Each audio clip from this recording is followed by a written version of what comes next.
अस्सलाम वालेकुम dear student. तो आज का हमारा टॉपिक है मैक्रोस्कोपी। लास्ट हमने लेक्चर पढ़ा था सेल बायोलॉजी का, उसमें सेल की इंट्रोडक्शंस और हिस्ट्री देखी थी। तो आज हम देखते हैं कि सेल की स्ट्रक्चर को डिस्कस करने के लिए, स्टडी करने के लिए हमें किस तरह से मैक्रोस्कोप की ज़रूरत पड़ती है। इससे पहले अगर आप हमारे चैनल पर नए हैं, अभी तक हमारे चैनल को सब्सक्राइब नहीं किया, तो आपसे एक रिक्वेस्ट है कि please subscribe my channel, press the bell icon, ताकि आपको हमारी लेटेस्ट वीडियोज़ मिलती रहें। So what is a macroscopy? The study of macroscope is called macroscopy. किसी भी ऑब्जेक्ट की, हम छोटे से छोटे ऑब्जेक्ट की स्टडी करने के लिए मैक्रोस्कोप का इस्तेमाल करते हैं। तो आज हम सेल की जो स्ट्रक्चर है उसके फंक्शंस को डिस्कस करेंगे। तो किसके थ्रू? लाइट माइक्रोस्कोप या इलेक्ट्रॉन माइक्रोस्कोप के थ्रू। क्यों? क्योंकि इनकी रेजोल्यूशन और मैग्नीफिकेशन पावर इतनी ज़्यादा होती है कि छोटे छोटे ऑब्जेक्ट को कई गुना बड़ा करके हमें दिखा सकती है, जो कि हमें स्टडी करने में बहुत आसानी होती है। तो मैग्नीफिकेशन क्या होती है? मैग्नीफिकेशन एक ऐसी पावर है जो कि क्या करती है, दो छोटे से छोटे ऑब्जेक्ट के दरमियान उनके जो है ना डिफरेंस को क्या करती है, फाइंड आउट करती है। तो हम क्या कहेंगे, द मैग्नीफिकेशन क्या होती है? मेक टू थिंग बिगर, कि दो चीज़ों को बड़ा करके दिखाने, उसके एक्चुअल साइज से कई गुना बड़ा करके दिखाती है। The ability to increase the size of the image of the object being studied so that macroscopic organisms become visible, जिसकी वजह से क्या होते हैं, छोटे से छोटे ऑर्गेनिज्म जो कि नेकेड आई से नहीं देखे जा सकते, वो क्या होते हैं, विजिबल हो जाते हैं।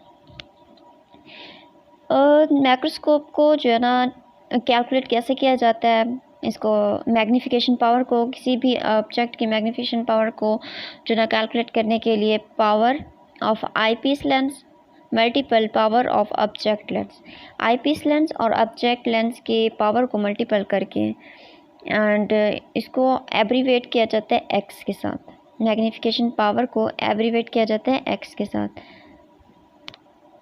इस स्लाइड में देखिए तो आपको जो है ना एक फ्लावर लिया हमने ऑब्जेक्ट के तौर पर, ठीक है। उसको हमने स्लाइड के ऊपर रखा और आईपीस लेंस के थ्रू हमने जो है ना उसको क्या किया, देखना स्टार्ट किया और उसकी मैग्नीफिकेशन पावर जो है ना हमने क्या किया, इंक्रीज़ कर दी।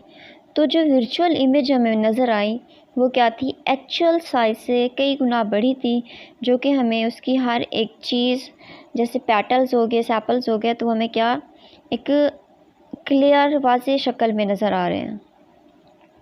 नेक्स्ट है रेजोल्यूशन पावर। रेजोल्यूशन पावर क्या होती है कि the shortest distance at which two points can be seen at two separate point, कि दो पॉइंट इतने नज़दीक हैं कि हमें नेकेड आई से उन दोनों के दरमियान का डिफरेंस नज़र नहीं आ रहा, दो की बजाय हमें एक पॉइंट नज़र आ रहा है। लेकिन जब हम रेजोल्यूशन पावर को इंक्रीज़ करेंगे तो उन दोनों पॉइंट्स के दरमियान का जो डिस्टेंस है हमें वाज़ेह नज़र आएगा।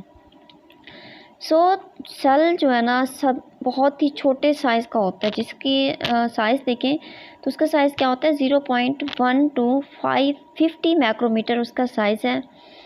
तो ह्यूमन की नेकेड आइज जो होते हैं ना, वो कितने बड़े ऑब्जेक्ट को देख सकती है, 0.1 नैनोमीटर टू 100 माइक्रोमीटर तक की देख सकती है। तो सेल का बहुत ही ज़्यादा छोटा साइज़ है, इस वजह से ह्यूमन आइज़ जो होते हैं ना उसको नहीं देख पाती। तो इंक्रीज़ करने के लिए क्या कि सेल, इसकी ऑब्जेक्ट को थोड़ा बड़ा करने के लिए हम मैक्रोस्कोपी रेजोल्यूशन पावर को क्या कर देते हैं, इंक्रीज़ कर देते हैं। Resolution depend on the wave length of light. जो रेजोल्यूशंस होती हैं वो लाइट की वेव लेंथ के ऊपर क्या करती हैं, इन्हिसार करती हैं। देखिए इस वाली स्लाइड में देखें, the resolutions of a macroscope is the shortest distance two points can be separate and still be observed as two points। देखिए इस वाले में आपको जो है ना वाज़ेह नज़र आ रहा है कि 4 डॉट लगे हुए हैं, ठीक है। और इधर येलो लाइट देखें तो हमें 2 डॉट नज़र आ रहे हैं। नेक्स्ट वाले में देखें, दरमियान वाले में, तो हमें 4 डॉट्स तो नज़र आ रहे हैं, लेकिन वो थोड़ा क्लोज़ हैं, हम उनके दरमियान का डिस्टेंस पता नहीं कर पा रहे कि कितना डिस्टेंस है। लेकिन थर्ड वाला अगर देखें आप, तो ये आपको नज़र आ रहा है कि 1 डॉट है या 4 डॉट है, इसके दरमियान का हमें डिस्टेंस नज़र नहीं आ रहा।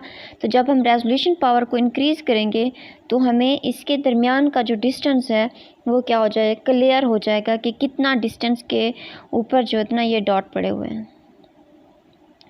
रेजोल्यूशन पावर और मैग्नीफिकेशन पावर में अगर हम डिफरेंस देखें तो रेजोल्यूशन पावर में कैपेसिटी होती है of microscope to separate adjacent from और ऑब्जेक्ट, यानी कि वो ऑब्जेक्ट को क्या कर सकती है, सेपरेट करने की उनके पास क्या होती है, पावर होती है। लेकिन मैग्नीफिकेशन के पास ability of microscope to increase the apparent size, वो जो रेजोल्यूशन पावर है वो 2 पॉइंट्स के दरमियान के फ़र्क को क्लियर करती है।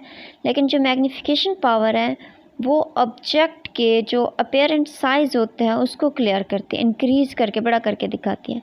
It is limited by nature of energy, यानी कि लाइट के ऊपर लिमिट होती है। लेकिन जो मैग्नीफिकेशन पावर होती है ये क्या होती है, it is the capacity of microscope to enlarge apparent size of the object. Resolving power of light microscope कितनी होती है, 250 नैनोमीटर होती है। It is about 500x is that the naked eyes, 500x होती है जो कि क्या होती है, नेकेड आइज़ से देखी जा सकती है। जबकि white light microscope a spaceman can be magnified such 1000 times and with TEM किसे कहते हैं, यहाँ पे है हमारे पास ट्रांसमिशन इलेक्ट्रॉन माइक्रोस्कोप को हम TEM कहते हैं, of an object can be magnified up to 1 lakh times. So we no longer limited by the resolution power of light microscope, as we have transmission electron microscope and a scanning electron microscope. Allah Hafiz.